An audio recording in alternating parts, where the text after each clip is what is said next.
Biblical literacy. We're in Ezekiel chapter 30, and it spends a lot of time talking about Egypt being destroyed via Nebuchadnezzar, king of Babylon. Um, Instead of asking a question, I want to focus today on kind of an explanation. A lot of people, especially people that call themselves atheists or they're deconstructing their faith, uh, want to point fingers at God and call him angry and vengeful, and say, "Why is it okay for him to murder, women and children?" And I think a lot of people don't understand that they're not talking smack against a book. They're talking smack against not only the God, but they're ignoring the supernatural worldview that we no longer have.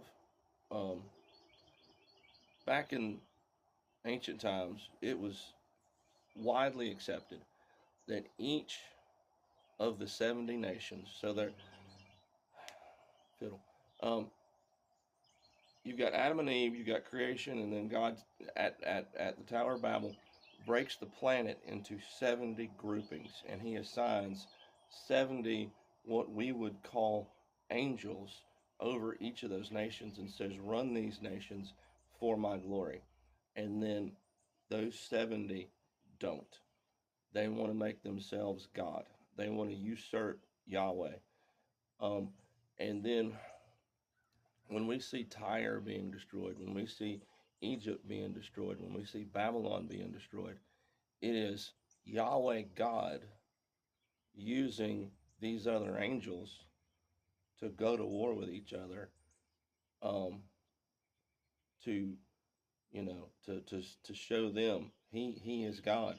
Um, and in the interim, you've got mankind, humans, that have decided we're going to skip out on Yahweh and we're going to worship Zeus. We're going to worship Poseidon. We're going to worship Thor. We're going to worship Mars. And that's literally what was going on. So we're not necessarily seeing the whole picture because we have blinded ourselves from a legitimate supernatural worldview where there are little g gods. The gods of mythology aren't fiction. They are legitimate, they are real. When we talk angels and demons, we need to think of the gods of mythology as key leadership positions